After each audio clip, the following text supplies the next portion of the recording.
Good morning, brothers and sisters. Good morning. This is another day that the Lord has made. We'll rejoice and be glad in it. I would like to talk about a topic that is not very pleasant. Things that I saw as I was praying. The Holy Spirit showed me things, and I would like to share some of it with you. And I was on Instagram about 4 days ago, and I saw the story of this young man in the city of Chicago who went missing for a month. They could not find him. A handsome young man. As a mother, it breaks my heart.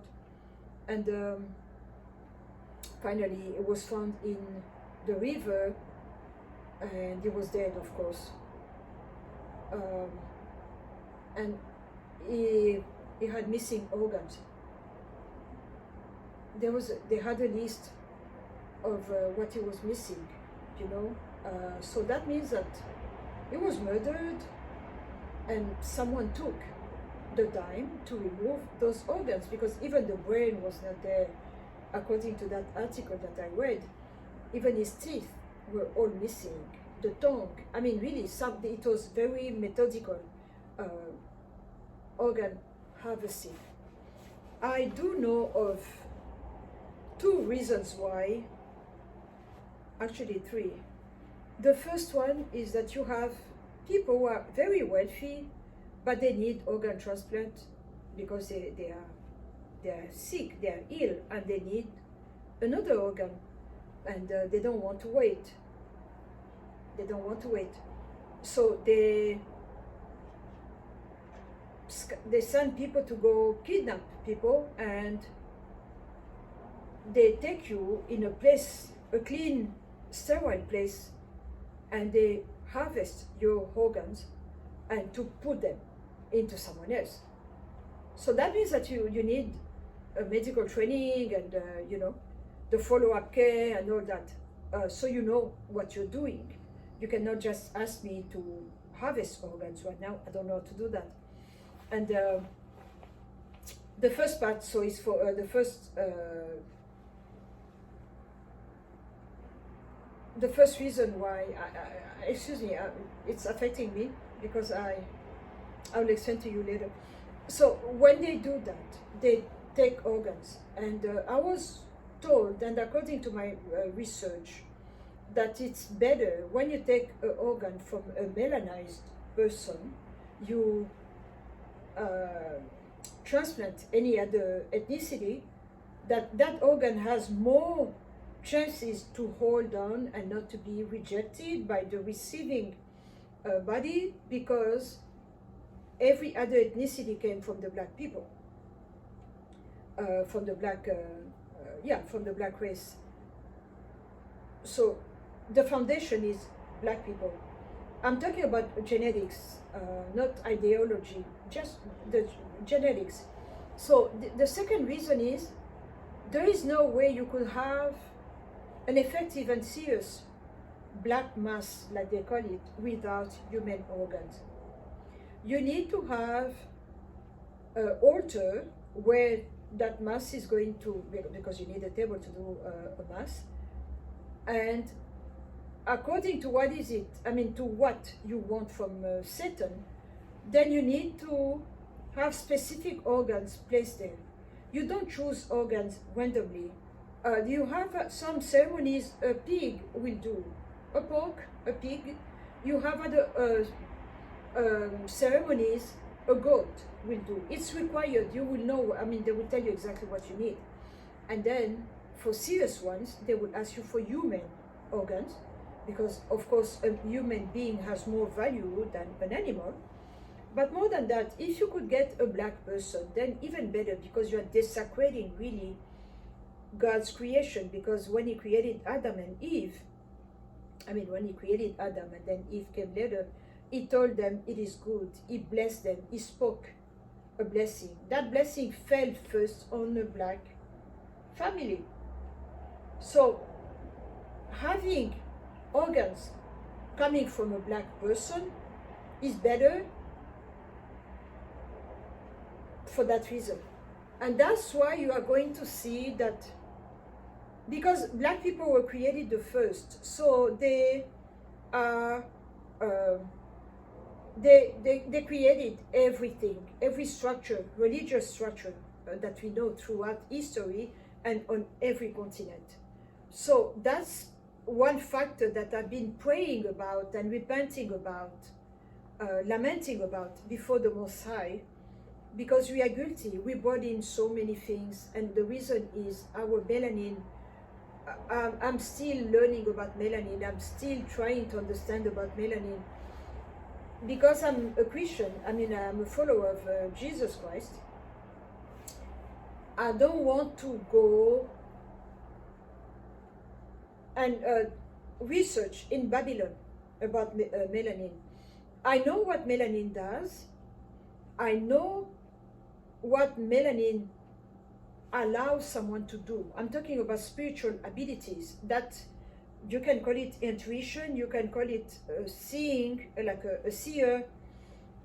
Melanin makes it so easy to connect and to know things and to understand things.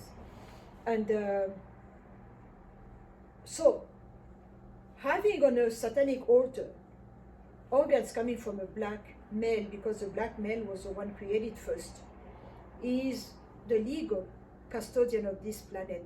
So by killing one and putting this organ there, it brings a plus. You are really like, you think that you are punching God and say, look what I'm doing to your people, to your children, to your chosen ones. And the third part is eating. We have people who like to consume human flesh. In the 80s, I was still in Kinshasa, in the Congo. My father was a co-creator of the Congolese, at that time was Zaire, and then we changed the name to Congo, was a co-creator of the Association of Congolese Kings. We have many of them, and so I got to know them, that old generation. And one of them was a king from a province up north. They had the same border than Sudan. He was telling us that they are cannibals, and that black flesh is better and salty, and you don't have to put too much spices to improve it, and it's not veiny, like it has too many veins that you need to use a toothpick for your teeth after that. So he was comparing consuming black flesh, I mean African flesh, and white flesh, because he ate both, and he was telling us. And this is a man who was born and raised in a cannibal system, and that's their way of life. I must have been 15 or 17 at that time, but I never forgotten that the details that he was giving, and the way you put spices, the way you put herbs to cook, just like I will share you my chicken curry recipe or something. So that's the third reason. We have people who eat human flesh, and we know that Roman wisdom, in Rome they used to say that a wolf cannot eat another wolf, and yet that's exactly what they do, because they need that. If I eat you, I subdue you, your power become mine. You know, like in the movie, that series that was very popular in the 80s, Highlander, they when you kill someone, you cut off his head, then you take his power and it becomes yours. So they like to do that. So as I was praying, when I read that story about that article about that young man, I started praying for his mother, his family, people who loved him. They're going to miss him. The gruesome death, I could only imagine what he went through the last moment. Was it someone who he knew, who lured him? I mean, I was trying to, just to think. And the Holy Spirit told me, said, it's going to be more, this kind of evil is going to be more frequent, because we are coming full circle. It reminded me of the lynchings that we had in this country. It reminded me of the way they will announce in the newspaper that we are going to have a lynching on such and such. People come. and bring your food, and they will have a picnic while a black man is dying and agonizing, and you have the nerve and the strength to eat while someone is dying.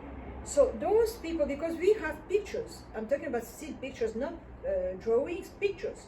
So this was fairly recent. So that spirit never went anywhere.